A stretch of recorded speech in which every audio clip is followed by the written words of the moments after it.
Hello, everyone. Good evening. And we had last episode, I think we had total three episodes, and today we have episode four, Cyber Slay. And we had a great speaker with us. And today we have our esteemed guest with us this evening. So please join me in welcoming Anwar Mohammed with over 20 years of experience in cybersecurity.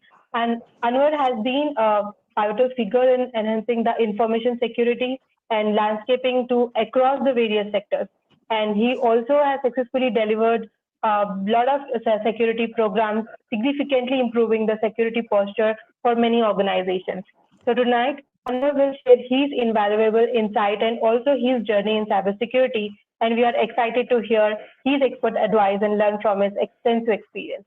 So without further ado, let's dive into the enlightening session with Anwar Mohammed. Welcome to the show, Anwar. Thank you, Pooja. Thank you for inviting me and thank you for having me here. I think it's a privilege and honor to be with you on the show. Definitely would like to share my input, suggestion as much as I can and give back to the community. Thank you. Yeah, being 20 years in cybersecurity, I do understand like you are experienced into different sector and even dealing with the different organization, you do have a lot of details to share with our audience because it is Yeah. very important to know the journey of people who are already dealing with a lot of things. So just to one point, if you know already a lot of companies are dealing with cyber attacks, you have been seeing the news, right? So the Yeah. recently, if you saw the Windows, the Microsoft, the outreach, whatever happened. So that's how Yeah. the companies are going. So it is very important for people to understand experienced person like you. So further any do, I'll definitely gonna have a lot of details to to discuss with you. Sure. So what exactly are some of the key challenges that you faced while working in SOC operation across the various industries? Just to talk about the attacks, right? I think I personally believe that every attack teaches you something or the other. Some attacks tell you that you are weak in so and so place, you got to work on it. For example, we never thought like the Yes. recent attack which came as CrowdStrike. We got to know that somewhere, somehow we are weak in our testing, right? We have to ensure that we do Yeah. proper testing and only then roll out the patches. Who thought that Yeah. that will come up as an issue, right? So yes, each and Yes. every problem, be it security or any downtime we get, teaches us something which we have to look into it. Ultimately, it is business first, right? Security, Yes. technology. We are all teams working together to ensure that we give that availability, the confidentiality, and the integrity, the three triads of security, right, to the business, and we enable them. We let them do things in a different way, right? We don't tell them not to do things. We tell them to do things in a better way, in a more secure way. So I think somewhere somehow we'll talk more on these parameters and these topics down the line. But to answer to your question, key challenges that I've faced while working SOC operations, I think there are many to talk about. I mean, with 20 years, I'm sure you will also understand and agree that every day is a challenge, right? Especially for people Yes. who are working in SOC operations, the evolving threat landscape is different, right? Is challenging for them. You have new attack Okay. vectors, you have sophisticated techniques coming in, you have different attacks exploiting those vulnerabilities which are there in your environment. Again, you have resource constraints because you have to manage round the clock 24 by 7 operations, right? If you understand, SOC is like round the clock. It's like 24 by 7 being Yes. monitored, being worked upon, different alerts. So you need a lot of people to help you out. Like there are teams working in shifts, so there are resource constraints to keep the shift full and to keep the people the monitor, detect, and respond to alerts and incidents, right? So you need round the clock people. So resource constraint is also one more challenge.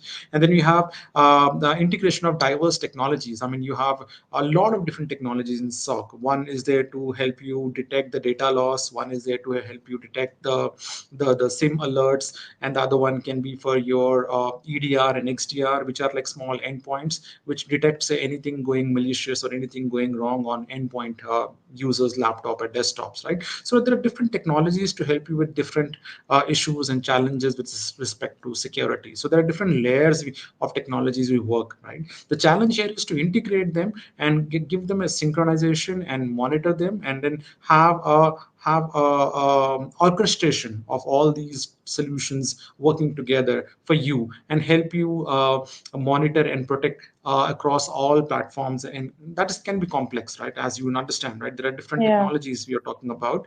Bringing them under one roof and then integrating these diverse technology into cohesive security framework, it's difficult. It's difficult. So that's number three. And Yes. then we have incident response coordination. This is where I would say the team gets to work together, and then they show that how different departments and stakeholders can actually work together, and in that challenging time can actually communicate effectively and action and take action during security incidents, right? So that's very important, that they understand each other's language, they understand each other's process, they understand each other's skills. So they have to work closely, different departments. So suppose, for example, SOC team gets to know that there is a IP address that is trying to attack them. They immediately have to go and talk to the network team. Network team have to maybe block it on the firewall. Nowadays, there are like different solutions which do these things on the fly. But back in my days, it's definitely coordinating with different people from different departments, trying to take action, trying to work on incidents. That's number four. Then we have regulatory compliance, the most important one. Yeah. You got to work with different regulations, ensuring compliance and managing the associated documentation, reporting. Again, that can be time consuming and complex thing. So again, you come back with a lot of things. In fact, during the incident, the first thing which goes to mind is how I'm going to prepare a documentation around this incident, right? How am I going to prepare my RCA, so that tomorrow if somebody asks me how do you dealt with this incident, I can actually show it to them. So just imagine a situation, or what's going in the mind of a SOC manager, right? On one hand, he's trying to handle the situation. On the other hand, he's trying to foresee things. Maybe after a year, some auditor comes and asks them about what happened Yeah. to that incident. Did you had this RCA report in place? Did you had problem management record tracking being in place? I mean, a lot of things he has to think of now and future also. That's the fifth part. And then we have employee awareness training. As you know that the weakest link in the chain is we, right? The we are the one who actually give the loopholes. We are the one who actually uh, give that opportunity to the attackers to bring malicious virus malware to our network. So we have to ensure that all employees are aware of security best practices and receive Yes. regular trainings, right? So this is very important part of making a secure network, or giving a better security posture to your organization. So respond to potential threat is an ongoing challenge, and we have to have a good employee awareness training around the clock, around the year, to your employees and staff, right? That's number six. And then we have 24/7 operation. Definitely, I would like to say that we have to have a synchronization and harmony between different teams trying to work with each other in solving any issues. So end of the day, we all have to remember that all you're doing in that SOC center and in that SOC operation room with your team and with other department, you have to remember that you're trying to balance the security and the business needs. You're trying to strike the Yes. right balance between the stringent security and the need for operational efficiency and the user convenience, right? I understand that's difficult, Yeah. but that's how it is. Without just Yes. imagine when I tell you that. Uh, can security survive without business? No, we can't. No. And business is there, and we have to just ensure that they are there, right? Uh, Yes. it's not the other Exactly. way around. It's not the other way around. So Yes. we Yes. have to. I'll give you a classic example. There was one time when somebody said that I want to download the source code on my laptop because I have to go on vacation. I'll be working from there. I'll be doing these bug fixes and code fixing. That's a developer's mindset. Yes. Me being a security manager, can I tell them no, don't do that, because when your laptop is with you, you might lose it, and then it'll be a problem because we lose our source code, or your laptop might get compromised. I'm not here to stop the business or stop them from doing what they're doing, right? I'm here to Yeah. enable them to do the same thing in a secure way. So what I did, I Yes. actually advised them to go for a BitLocker encryption solution, which actually encrypts the entire hard drive. The moment you turn on your Mhm. laptop, the first code it will ask you is to decrypt the hard drive. So suppose this laptop is stolen, this developer's laptop is stolen, no point in actually getting the hard drive out because it is all encrypted. So that's how I have to do. I have to make the best use of the existing technologies, and I have to ensure that my team or my business get the best out of security, not to stop them. So that's the goal. Yeah, that's true. Even having SOC team, it is too crucial actually. We can, I think 70% of cyber attacks, we can hold it up from the team of Yeah, SOC. Am I right? absolutely. Right? Okay. Absolutely. Yeah, 80% goes to that insider thread as well. Yeah, because they know the system in Okay, and out, then right? And they have that sounds credential, they really have good. access. Yeah. Yeah. Yes, exactly. So I'll come to the part of like your experience that which you already have been in a different sector like financial, telecom, and banking. So how did you shape your approach to cybersecurity for these industries? I think these sectors, honestly speaking, has significantly shaped my approach to cybersecurity because each and every sector demands a different security requirement, and it highlights the Yeah. different challenges, right? The diverse challenges and unique requirements of each industry. There are so, for example, financial sector, right? It is highly regulated and constantly being Mm. targeted by cyber criminals. So this actually Yes. experience taught me the importance of strict regulatory compliance, implementing robust access controls. So all in all, if you say financial sector, yes, it's regulatory. That's the first thing will come to my mind. So I have to ensure that what is given in, for example, in UAE we have NISA, right? So what is given in NISA? NISA is telling me to do this to ensure that I don't fall a non-compliance to regulatory standards. Fine, I got to do these things. I have to ensure that these things are being monitored, tracked, and responded accordingly. Otherwise, I'll have a huge regulatory penalty, a fine. When I was working with Yeah. telecom industry, I was facing challenges related to protecting vast networks and ensuring the security of critical infrastructure. Imagine Mm. a situation where you are working in an ISP, internet service provider of the country, and you are actually protecting everyone behind that network, right? So your ISP is the first touch point where the entire traffic comes in, right? And then it goes to all the people inside the country through you. So you have a huge responsibility on your shoulders to ensure that none of the small firms, corporate sectors, or an end user also is impacted because of external factors or external cyber attacks, right? So this is a huge responsibility on your shoulders. You got to prevent the DDoS attacks. You have to ensure the endpoints of each and every corporate laptop, desktops, or maybe servers is actually secure.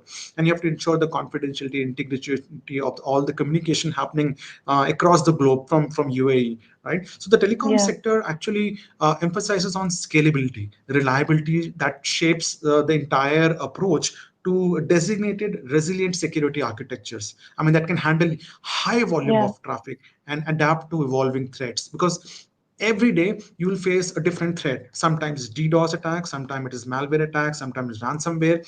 You name it, you get that attack, and someone or this other enterprise or corporate customer will be facing that issue, and you are actually the guardians Yes. of the galaxy standing on the border. So that's a very important and critical role that telecom industry taught me. The banking sector, I Yeah. think I've worked for three banks, Standard Chartered Bank and Bank of America, and also now Rag Bank. I think in the banking industry, it's all about customer trust and data integrity, which is paramount, right? My Yes. experience with banking actually was like a multi-layered security measures, like including encryption, multi-factor authentication, regular security audits. I mean, I've learned the importance of safeguarding customer data, which is the most important part, against like breaches, fraud, while maintaining a seamless user experience. We have to ensure, because I can't make it inconvenient to customer, because customer here is business. When I say business, is like again going Yes. back to the same thought that you are here to enable customer do 10 things in 10 different ways, and not to force the security restrictions onto them. Your security thoughts should enable them, should help them do business or interact with you or do the banking with you in a most easiest and convenient way. So that's my Yeah. experience with telecom, banking, and financial sector. Yeah, even the major concern for a lot of many companies or industries with the DDoS attack, because I have been into in Yeah, the industry and I also read a lot of news. So I think DDoS has become major concern for many companies, I can say. So that the absolutely, experience which you share definitely gonna be like, I think the right now the startup companies who are right now started their business and also they also should be aware of these attacks, because every company really absolutely, matters for them to protect their data. So that's actually absolutely, a good point to mention about it. So absolutely. Another um, thing, Pooja, like not to interrupt you here, yeah, just one more. The good that you highlighted that DDoS part. See, the worst thing in DDoS is the attacks.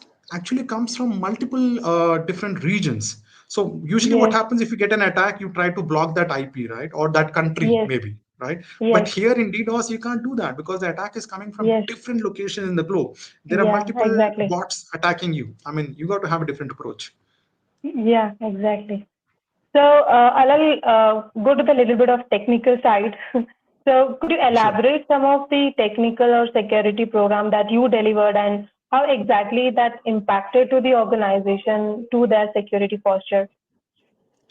Well, there are different training programs in and out. We do that, like safe internet practices, secure data handling procedures. Like phishing also can be the one, because, like I said, Mm-hmm. it's the weakest link chain is humans, right? And Yeah, the place where anybody can actually find an opportunity is to compromise someone's desktop and just try to crawl in the network using that. It can be a small pen drive lying in in the parking lot, somebody picking it up and trying to connect to your corporate laptop. You're done, dead, right? So yeah, these kind yeah, of things can be straight away avoided by having good security awareness culture, wherein you bring in everybody under one roof and try to tell them that these are the different attack vectors, this is how you can actually get attacked. So this is really going to help the people. So that's definitely an important thing to do, having security awareness training. Another thing is having an advanced threat detection and response program. Like, for example, you have SIM in place, right? Security information and event management solution, which is integrated with machine learning algorithm, which actually takes action on its own. So you got to ensure that yeah, not only your staff across your organization, but also your own team is also aware of different ways they can actually stop these attacks from spreading around, right? All in all, while working for banking industry, I've learned that even customers has to be educated now, because even they have to ensure that they don't click on any of the link which looks like bank.com, right? It has to be completely verified, because not everything that says www.bank.com is not their bank. I mean, of yeah, course they go to some wrong website and they end up giving their credentials and they are done, right? So even customers has to be educated here. So yes, that's one thing which I definitely thought of telling you, that technical and security programs means not only for you but for customers also in their own way. Then we had also network segmentation and zero trust architecture that's coming up nowadays a lot, in a lot of topics and a lot of discussions, right? That's something which I have delivered to ensure that there is a spearheaded project to redesign the organization network infrastructure, trying to ensure okay, that we are actually incorporating the network segmentation at a zero trust. We don't trust the other zone. We don't trust any other zone. We just be in our zone as long as we are authorized or permitted to be, right? That's like by default we are trusting our own zone. That's a very good concept. I'm sure you know more about it. It is just that you trust in your own zone. You don't go to any other zone. You'll not be given access. As simple as that, right? No matter who you are, yeah, no matter yeah, what access you have, it's just that confined to your zone. So that's a very good concept. And we also have delivered endpoint protection and EDR implementation program, wherein we yes, actually rolled out an advanced endpoint EDR solution across all organization endpoints. We have deployed the next generation antivirus behavior analysis and threat hunting capabilities, which are actually going to impact in a very significant way, and it's going to decrease the endpoint related security incidents. And these are the things which are actually going to mitigate sophisticated malware and ransomware attack. So all in all, if you see, it's a complete package. It is for you, it is for your staff, it is for your customers, and it is for your entire infrastructure. So I think it yes. has to be whole 9 yards. Yes, exactly. So you have mentioned really very good points here because even the endpoint point, I'm aware of the endpoint security also. So I think Yeah. everybody should aware of those things. So I'll just come to the second part. Like there's already a lot of many organizations are there. So what are the some common mistakes organization make when they're trying to improve their cybersecurity maturity? Because and how they have to avoid? Can you mention any few? So it might be helpful for the audience to know about it. Uh, yeah, so off the shelf, I can think of a couple of them. One being the over reliance on technology. Now, I've been saying technology all this while, but again, this is where a lot of people go wrong. That they depend too much on technology. I mean, they rely solely on a technological solution to mitigate risk. I mean, while neglecting the human and process aspect of security. So, solution would be here is implement a balanced Yes. approach. I mean, that includes people, process, and technology, and ensure that security policies, procedures are well defined, and the staff are trained to follow them. Right, that's number one. Then we have to have a regular update and patch system. Trust me, when I go for any security assessment, I go and look at the patches installed. Right, the various security updates happen on a server or a machine. Right, back in my days when I was working as a SOC engineer or SOC manager, I was actually more focused on the technologies that are there, but I was completely not aware of the underlying infrastructure. For example, I install a SIM solution. Then what about the underlying operating system on which the SIM solution is installed? Is that secure? That's not secure. Then what is the point? So I am vulnerable then, right? If I am vulnerable, how can I protect others? You see Yeah, the that's avalanche true. effect here, right? That's the Yes. problem. So I have to ensure that my systems, my infrastructure, everything is patch updated, everything is like up to date. Then we have insufficient incident response planning. I mean, this is where the whole thing actually can go for a toss. I mean, lacking a well-defined incident response plan, I'm sure you'll understand, right? It can lead to confusion. It can lead to Yeah. delays during a security incident. If you're Yes. prepared, do the drill. I mean, do the drill, do the testing, see how well you understand the process and how will your team also understand that. I mean, how they echo the thoughts, right? So we Yes. have to develop and regularly test an incident response plan. Number one important thing. I mean, this plan can be outlining the roles, responsibility, and procedures of detecting, responding to various security incidents, but also can be of recovering how we recover from those security incidents, right?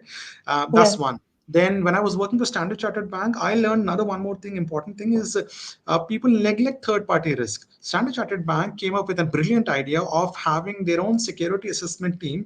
Uh, it is just a team of 25 people, full-time job to detect risk and to detect security issues with third party.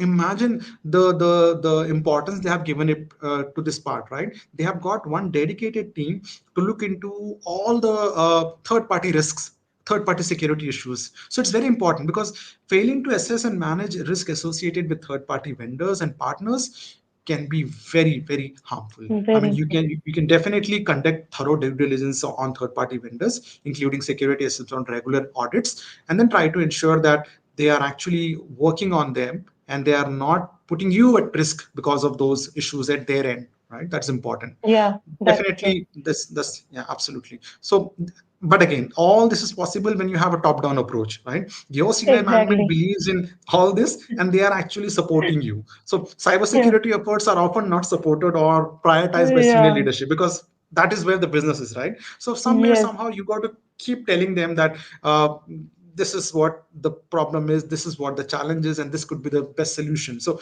regularly communicate the importance of cybersecurity to senior leadership team and demonstrate how Yeah. it can support the organization goals in a longer run, right? That's the strategic part of Yeah. it. So Yeah. these are things which That are very important. that's really insightful. Like, I just keep listening to you, learning a lot of things from you. That is very good. 100%. So, the thing like which you mentioned about the endpoint and your experience, definitely you know the market right now because everybody are running for cybersecurity. Like, let's Yeah, go to do some cybersecurity. Like, but in cybersecurity, you are aware of EAPT, SOCP, risk assessment, and there's a compliance. I can say it's totally a big ocean if I see the opportunities which is coming in the market right now. So when correct. it comes to the certification and all, and you also have done numerous certification, right? So how exactly would you give any kind of suggestion or something like that, when it comes to the certification part? So what is your thought about it? I'll be very honest here, and I'll go off the discussion also, and maybe off the script as well. I'm just trying to be very honest Sure. with everyone who's listening this live stream that certificate is just a gate pass. Okay, it will let Yeah. you get you into in the interview room. Okay, and then you can sit because you have actually been shortlisted because of your certification. So suppose there are like 500 application. Great. So out of that, you have like CISA, CISP, CH, and all those certification. Great, you will be shortlisted. You will be asked to come into the interview room, and you can sit there and you can have that discussion with the panel.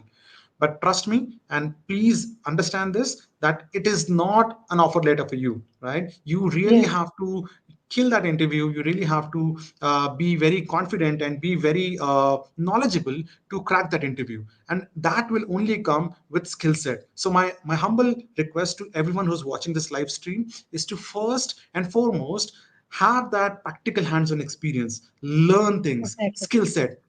I will tell you my days when I just had a small P3 system.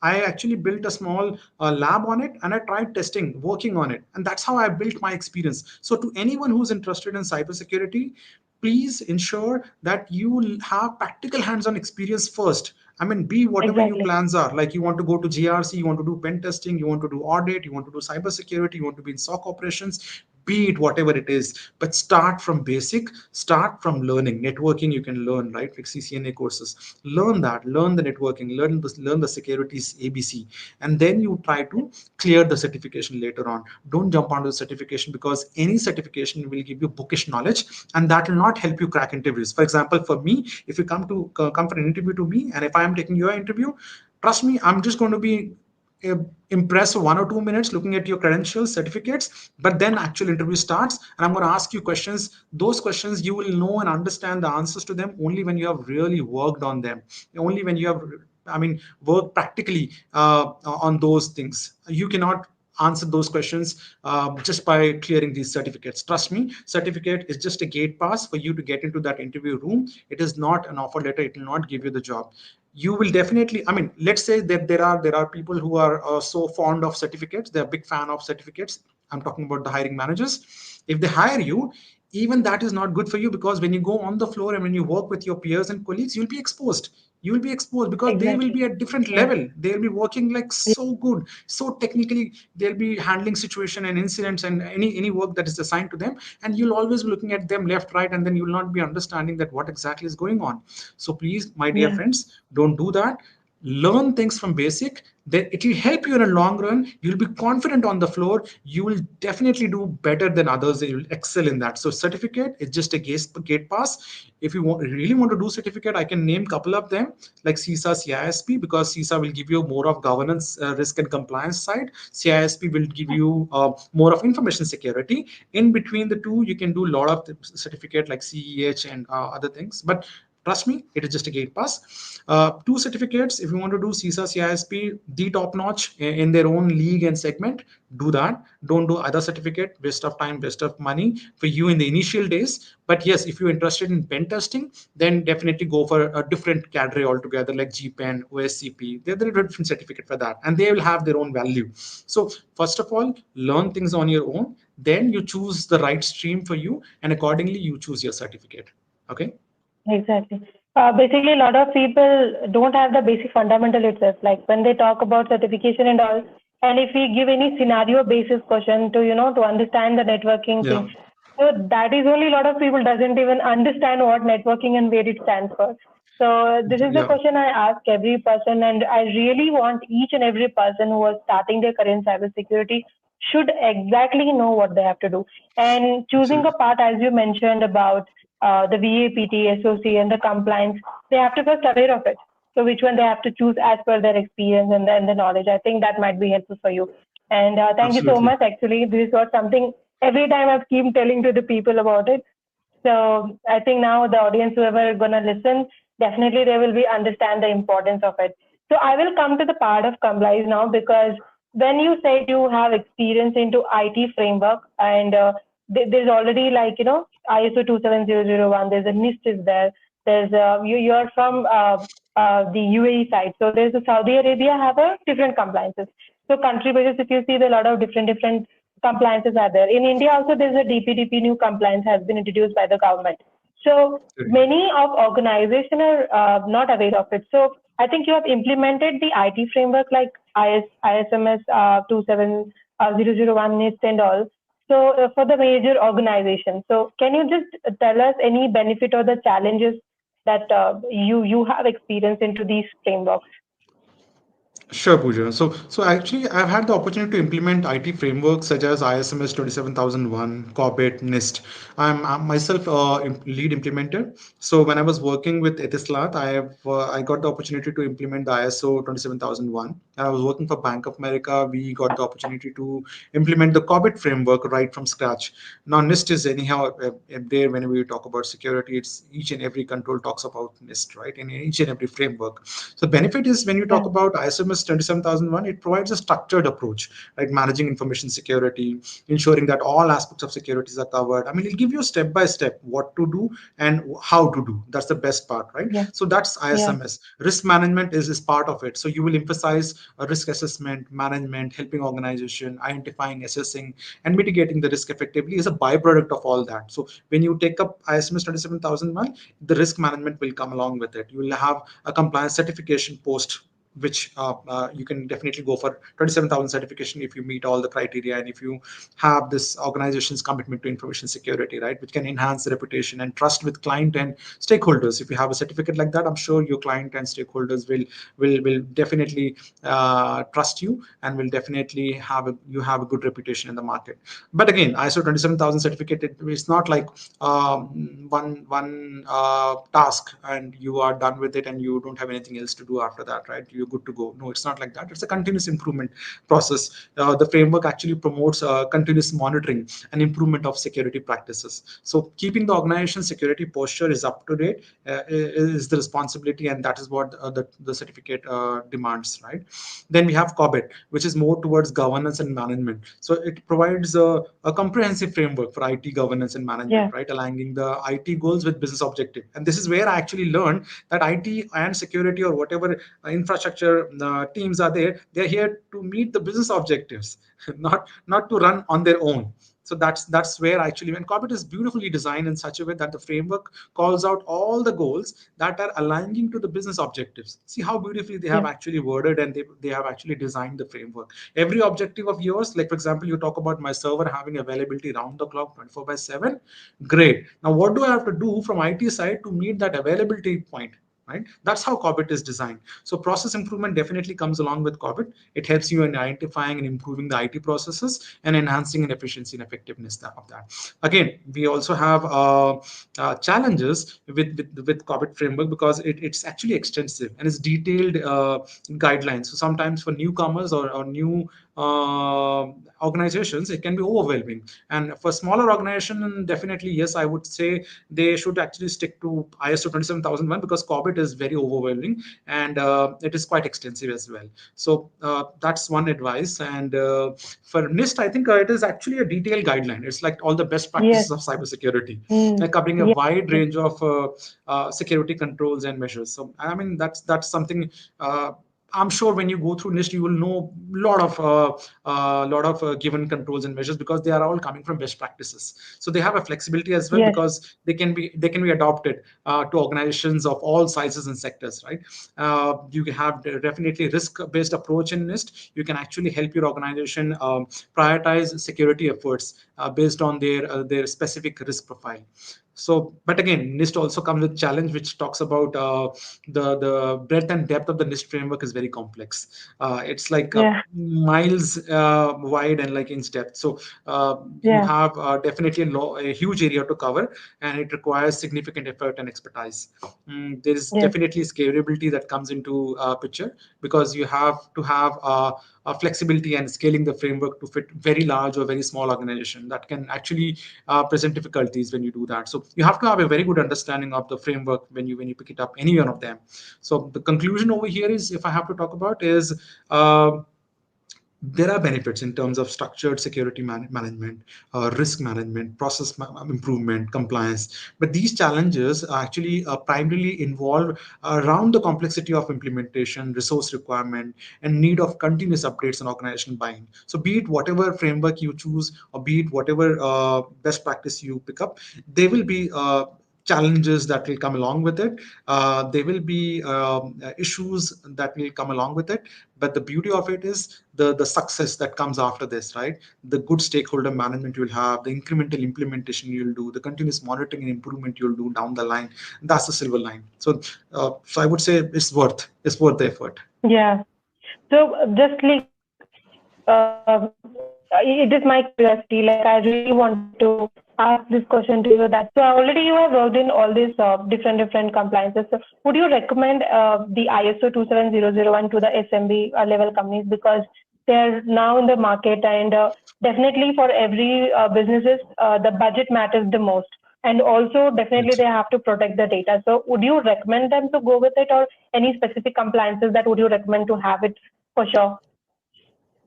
That's a very interesting and good question, Pooja. I think you hit the nail on the head. For SMBs, 27001 is the way to go. Why? Because it is very clear. It is not complex. It is not overwhelming. You are given a set of controls. You've been told what to do, and at the same time you've been told how to do.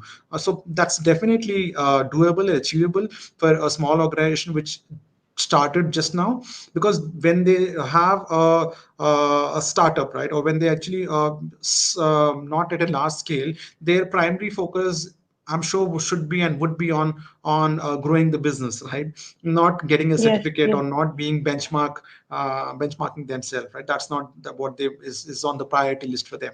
So ISO yes. 27001, you're right, is the way to go for any SMB. Yeah. Even they will also understand like where exactly the loopholes are there and they can also implement it.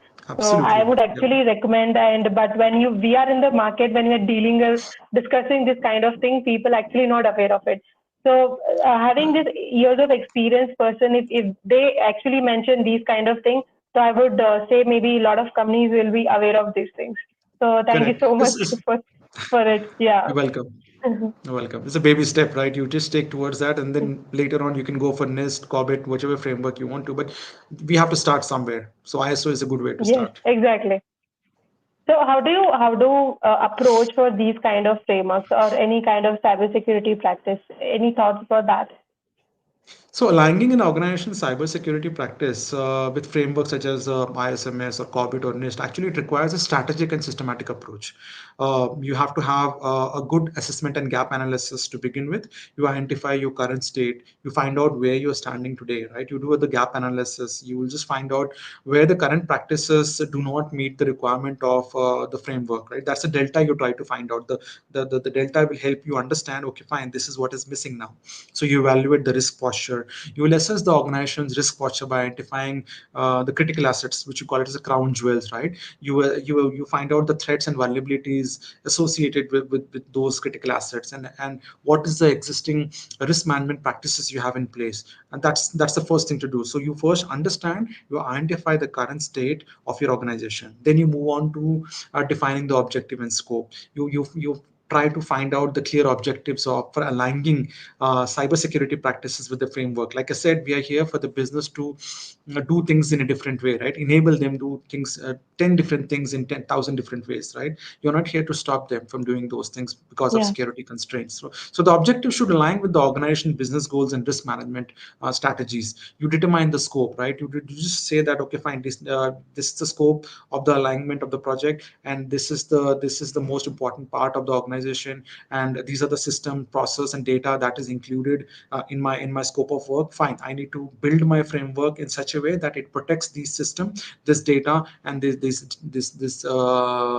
solutions in place. So that's the second part, wherein you find out the objective and the scope. Then goes with the roadmap. I mean, definitely once you have a good gap assessment being done, the scope you understand, then this the third thing, you definitely have to think that how you can actually meet or develop or implement this framework, right? You have to have a roadmap in place.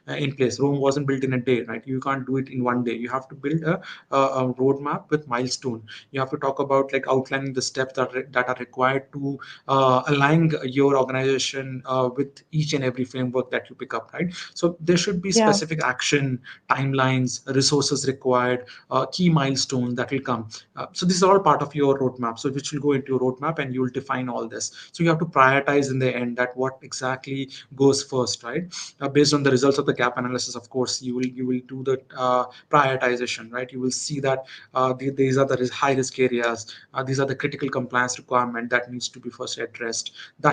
That's the one which you have to look into it. And then you have to engage with stakeholders, because like I said, it's always a top down approach, and it's not possible with you alone. You have to have everybody working with you. Collaboration, right? As my CEO says, collaboration is very important. So collaboration is very important. You have to work with your key Yeah. stakeholders. You got to work with your senior management, IT staff. You have to work with your business unit leaders. You have to ensure that everybody is working with you and collaborating with you in achieving that project, in achieving that goals, aligning with your project, right? And then comes the governance part, right? Because once everything is laid out and crafted and then drawn on a nice board, then we have to have governance in place to ensure that what you have committed and what you have thought of as part of your milestone, that this day, this time, I'm going to meet this particular goal.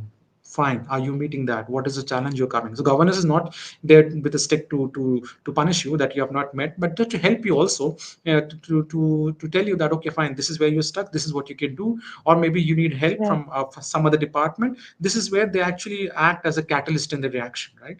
And then you have definitely other teams which will be doing the implementation of the changes, bringing in monitoring and measures in place. And then there are the cycle which goes on, like reviewing and improving, right? The plan, do, check, act. Plan, do, check, and act. It goes in cycle, and you try to do it till you get to the last stage where you are done and you implemented things.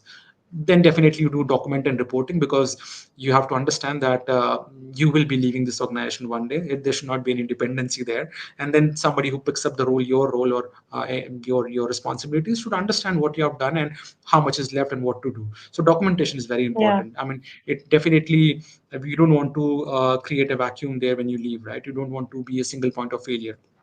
So you have to ensure that a thorough documentation of policies, procedures, changes, audit results, all this is there in place for demonstrating compliance and for future reference. It's important. Yeah. So when we talk about all these things, so definitely there is some advices that would you like to recommend for the organization when it's come to uplifting their technology risk or information security programs? Any My number advices? Absolutely. My number one advice, and which I've been telling it to my peers, colleagues, and my stakeholders, is to conduct a comprehensive risk assessment, right? Know your critical assets, know your data, application, and infrastructure, right? Know your potential threats and vulnerabilities associated with that asset. I mean, you don't know what you have, then that's the biggest problem, right? I'm sure you agree with me on Yeah. that. Yeah. You need to know Yes. what you have, and you need to know what are the vulnerabilities associated and threat associated. Only then you can protect, right? How are you going to protect if you don't know Exactly. who's your enemy, right? So that's the number Yeah. one thing trust me, it is common sense, is basic, but a lot of time we just get on to the technology world so much so that we forget the basics, and we just try to get the solutions left, right, and then we try to buy them, procure them, thinking that these vendors will come and will give us solution and will protect us. No, you have to know first what exactly you have and how to protect them. So that's number one. Then Exactly. the second thing is, definitely have a robust security framework, be it ISO, be it NIST, be it COBIT. You choose what you want. I mean, depending upon your appetite, or your depending upon your capability, you choose the right framework, because framework is like the beacon, right? It just guides you. It's like the lighthouse, right? It guides you to come to the shore, right? So you have to have a framework to tell you how to do and what to do. That's number two. Then have strong governance and oversight, because without governance, without senior management attention, nobody's going to do anything. And they definitely need to Hmm. understand that there's a committee that include key stakeholders from various departments to oversee the security program and ensure that alignment with each and every business objective is met, right? Business Yeah. objectives number one, so you keep that also on top, because eventually, I mean, if you do if you go for a framework, you will have all these things falling in place. But one thing is going to miss when you take a framework is you have to have strong governance oversight. You have to have senior management involvement, top down approach. You have to define roles and responsibilities, and then you're good to go. Have the security awareness training, start implementing, conduct regular audits, and then you go and have a strong incident response plan in the end. Have regular drills and simulations, so that if anything goes wrong, then you are ready for that, and you also prepared for the worst day, right? So having a framework is not enough. Having a DR Yeah. also is important, right? You need to understand that how you can actually create an incident response plan that outline the procedures of detecting, responding to, and recovering from security incident, right? You definitely have to have these things in place so that you come back next day. Yeah. Like when you're explaining all these things, I have one more question, out of the box. Like you're Yeah, already aware of the AI is booming in the market right now. A lot of absolutely. companies are Yeah, using AI tools. So yeah, what are your absolutely. thoughts or maybe anything which, when it comes to cyber security in AI? So how do And you, that, what exactly your thoughts on that?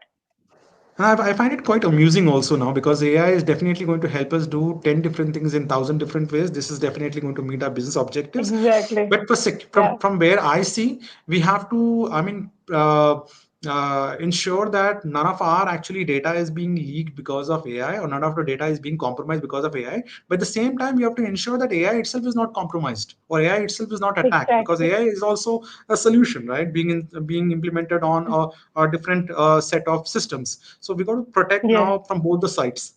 So it's going to be interesting down the line. Yeah.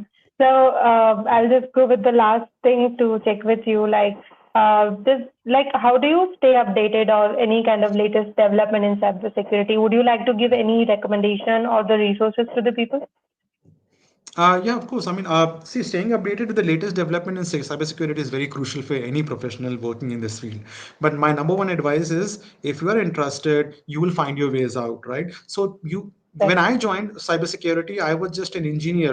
I mean, taking up incidents and working on them. I didn't even knew that where exactly I'll go from here. So that was 20 years ago. Now I actually see people are much more smarter than that. I mean, they learn things in their college and they prepare for the certification along with their college degrees. I mean, they are well prepared than what we used to be back in those days. So I'm Yes. 100% sure people will figure out. But the only thing is, very important thing is, you have to know and understand where is your interest. I mean, you want to be a SOC guy, you want to be in an GRC guy, or you want to be doing the pen testing, right? I mean, you have to understand what interests you, and only then you will be definitely looking into those different sources and channels where you can actually learn things. Number one way of learning, continuous learning and certification, is enrolling in advanced courses like you have Coursera, EDX, Udemy, right? So if this interests you, enroll in these courses. If definitely, but watch out. One more thing I forgot.